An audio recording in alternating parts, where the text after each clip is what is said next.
Okay, we are here today, Tuesday the 1st of May 2018, at Old Catton in Norwich, on behalf of the Norfolk Polish Heritage Group Archive Project, to interview a young man from Poland. Good afternoon. Hello there. Could you introduce yourself, please? I'm Mariusz Wojtowicz. And when did you come to this country? I moved to the UK, let me think, about 2004, something like that, yeah. Yeah, 2004, 2005, that's right, yeah. Mm-hmm. And where were you born? I was born in Bydgoszcz, Poland. All right. And have you missed Poland? This is more like a second home to me now, to be honest, so not particularly. I still go and visit every now and then, but I'm quite content living here, yeah. Was Norwich the first place that you came to in the UK? Not Norwich itself. I initially lived in Great Yarmouth, only for about a year or so. Yeah, I just worked there and lived there. Mm.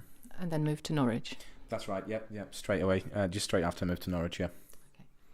Okay. Can you tell us how you occupied since you came to the UK? What sort of work you've been doing? I've been working in education ever since, really. I mean, I started off working as a tutor at a learning centre in Great Yarmouth. That lasted for about a year. Then I carried on working at a few other learning centres that were mainly in Norwich. They were Learn Direct learning centres, so probably by the time that people listen to this, they won't exist anymore. But then I worked for an engineering college near the airport in Norwich, and that's been shut for about 4 years now. After that, I went on to teach at City College in Norwich. I spent about, I think, 3 years there, and now I work for a small sort of training provider in central Norwich, but I also do a lot of freelance work. So at this point in time, I work for awarding bodies like City and Guilds, Pearson, Edexcel. Mm-hmm. Mainly just quality control, quality assurance and education. And is your field of expertise is? It's apprenticeships, IT apprenticeships, so information technology. All right. Thank you very much. Now, I understand that the Eastern Daily Press published an article in January this year about a very interesting discovery that you made. Could you tell us a little bit more about all of that? Yeah, it's not really a discovery. It's something that people probably maybe forgot about or were really not aware of. It's just a location in St Andrews, an old cemetery, which is near the St Andrews, the former St Andrews Hospital. So as far as I know, the cemetery is locally known as the Polish Cemetery. But yeah, I just stumbled upon it on the internet, and I thought, I never heard of this. I spoke to a few other people who have never heard of it either. And yeah, I just started doing a bit of research about it, just to see what sort of information I can dig up. And yeah, it's sort of been ongoing since. Mm. Where did you go to find your information? Well, the whole thing started. I was just reading up on the history of the St Andrews Hospital because it's abandoned now, and it's just something that I was probably just procrastinating on the internet whilst I was supposed to be doing something more important. I just read through this blog article. Someone who visited the place took a bunch of pictures, wrote up a bit about the history of the place and so on. I scrolled down to the comments section, and there were some comments by former nurses, and I saw that recurring theme of Polish patients. Someone mentioned the cemetery as well. I went there to have a look, contacted a few people, found a few names. I also managed to identify another person who had an interest in the history of the place as well. And we've sort of been working ever since to try and uncover as much as we can. Mm-hmm. Did you have cause to use the Norfolk Record Office? I went there a few times, but the person that I'm cooperating with, Evelyn, she's mainly, well, we've got this unwritten agreement really, where she generally looks after digging up any information, and that includes the Norfolk Records Office and so on, whilst I mostly preoccupy myself with finding the people, speaking to them, interviewing them. And yeah, that's more or less how it works. It's just we play to each other's strengths, I suppose. I think good when it comes to talking to people, and she's very good when it comes to researching things on the internet. When you mentioned Polish patients, are we talking about during the war or after the war? There were some both during the war and after the war. It's interesting because I think that connection of St. Andrew's Hospital to Polish people in general, I think that started in about 1945. And as far as I know, they stayed there. Some of them stayed there till the very last day when it shut, which was, I think, mid-90s, I think. You mentioned Polish graves and the way that they were marked. Could you tell us about that? Yeah, it's just the cemetery itself. It's a bit of an odd place, you could say. Very oddly placed, because there's just warehouses everywhere, and all of a sudden there's just this patch of trees, and that's where the cemetery is. So nothing's luckily been built over it, really. In terms of the graves, there's hardly anything that's visible. There's a small memorial that was erected, I think, in 1990s, late 1990s, by the former nurses. As far as I know, originally the graves were marked with iron crosses, which were, I think, removed and sold for scrap by the hospital board in, I think, the 60s or the 70s. Yeah. How many Polish graves were you actually able to identify? Actual Polish graves. We've got. It depends on what you consider a Polish grave. I mean, because you've got to remember that before the war, nearly a third of Poland, I suppose, was what now is Ukraine. There's a few people there who are ethnically Ukrainian who are buried there. But we've definitely got 3 graves, plus a small sort of memorial plaque for another Polish patient that stayed, all their life really, at the hospital. Yeah. We also know that there's quite a few that are buried at the Earlham Cemetery. How many I couldn't tell you now. I'd have to look at my emails, because this is something that Evelyn managed to find out. And another interesting lead that we've got as well is that some of the patients, once St. Andrew's shut, some of them were moved to Helston Hospital. So potentially another lead to sort of explore. Yeah. Oh, good. Further research. In the past, I've also heard that there was a Polish doctor at the hospital. Could you tell us something about him, please? Yeah, that's Dr. Bolesław Piętocha. Did a fair bit of research on him, and interestingly enough, I mean, obviously because he was not a patient as such, and he had a family, he was educated, it was possible to dig up a lot of information on him. So I, for example, managed to find his birth certificate, and when I looked at it initially, I just could not for the life of me decipher it, and I couldn't decipher it because it was written in Russian, which I didn't even realise, because it was, I think the entry was made at like a parish book or whatever of sorts, where all the births and deaths were recorded, and that entry was made in 1900, so very difficult to read. But anyway, managed to get it translated. So we've got that. I know where he was born, so I've got a aerial sort of picture really of the location. Probably impossible to pinpoint the exact house, which probably isn't there anymore anyway. So as far as I know, he graduated from a university in Warsaw in 38 or 39, and then managed to make his escape to the UK. I think through Romania. I'm not entirely sure on this. As far as I know, when he sort of arrived in the UK, he used to joke saying that all he had on him was just the clothes on his own back. He was a unit doctor for one of the Polish fighter squadrons based at the nearby airfields. I think they were deployed all across the country anyway. from what I know, he received an MBE for attempting to save a pilot from a burning fighter. He spent all of his life really working at St Andrews after the war, because that's where he was deployed. And I'm not entirely sure what was the reason why he worked at St Andrews, whether it was because there were already Polish patients there, or whether he was a sort of a magnet that sort of attracted these people, where someone figured that, we've got a Polish psychiatrist there, so any Polish or Ukrainian or even Latvian and Lithuanian patients could potentially stay there. Could work both ways, couldn't it? That that's right. Still a bit of an ongoing thing with Bolesław, because we identified his wife, his kids.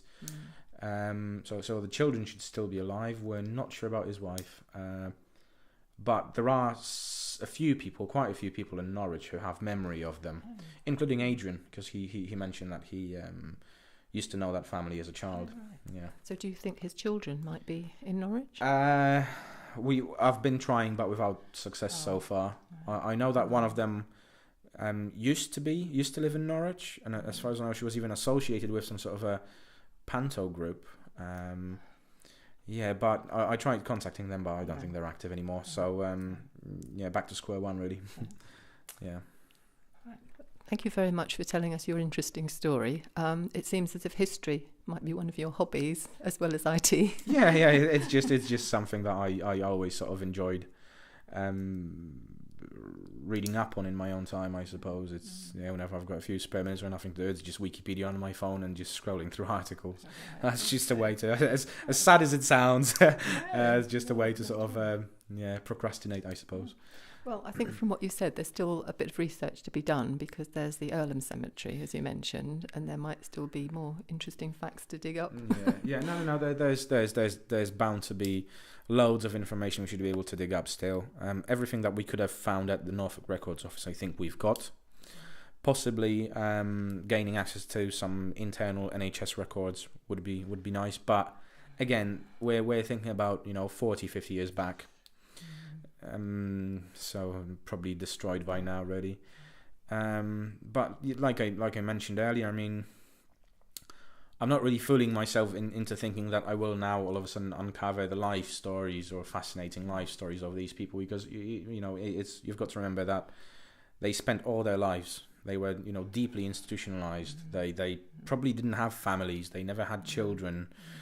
Their whole lives revolved around that hospital. They've never really gone out to do something or achieve something outside of it. So really, there's going to be very little information, I think, that we can find. Just bits and bobs, I suppose. But we'll see what we get. I mean, I managed to find a few interesting sort of anecdotes about some of the patients. So. Okay. We're going to share some more interesting anecdotes from Pan Mariusz. It's just a few things I heard from former St Andrews staff, things that he told me about the Polish patients. One of them was Stan, as he was to Stanisław, referred to as Stan. The patients were, back in those times, the patients were encouraged to sort of get involved in all sorts of activities, mainly looking after farm animals. They had their own garden where they could grow their vegetables and so on. So it's just a form of therapy, I think, that was considered at the time. And there was Stan, who apparently didn't feel very workish one day, and I think he was tasked with carrying these sacks of compost or something like that. I'm not sure entirely what it was, but he was a big burly man. Could grab 2 sacks, which were quite heavy apparently, and just carry them around without any problem. And John, who was his carer at the time, noticed that at some point Stan just got really tired, had enough, so stopped, looked around, make sure nobody can see him, and then twisted his arm so that it popped out of its socket. And straight away Stan straight away called over a nurse, started pointing at his elbow, saying that he can't work anymore. So they sent him off. There you go, 2 weeks just to rest and heal up. And John saw the whole incident and decided to follow it up. So after a few weeks, he saw Stan again. and asked him, I saw what you did there. Why did you do that to yourself? And Stan essentially just said that, well, if I could fool a Russian officer with this, and I could certainly fool an English nurse. Another story was about, again, it's interesting because back then these patients, they were allowed to roam free. So if they didn't want to, they weren't confined to their rooms or the grounds. And as far as I know, there was a bus stop. I think it was like a terminal for buses going into and out of Norwich, just outside of St Andrews. And one of the patients, they would often hop onto the bus and just go into the city for a day or for a couple of hours. And that was absolutely fine. I mean, the staff didn't have a problem with it. The patients were quite happy to do that as well. And one of them went into the city one day, went to a tobacconist shop and bought a very, very fancy pipe. And a very, very expensive pipe as well. I can't remember, just for the sake of it, let's imagine that was worth about £1,500 in today's money. So he came back and started obviously showing it to his carer, and the carer said, well, why have you done this? I mean, you can't even afford tobacco. I mean, you don't buy tobacco, you collect cigarette butts, and you just get, scraps of tobacco out of it and you smoke that. Why would you spend £1,500 on a tobacco pipe? And the man said, just leave it with me, you'll see. 2 weeks later, that carer saw that person again and said, so how are you getting on with your tobacco pipe, your £1,500 tobacco pipe? Really well, sold it to an Englishman for £2,000. So, Right.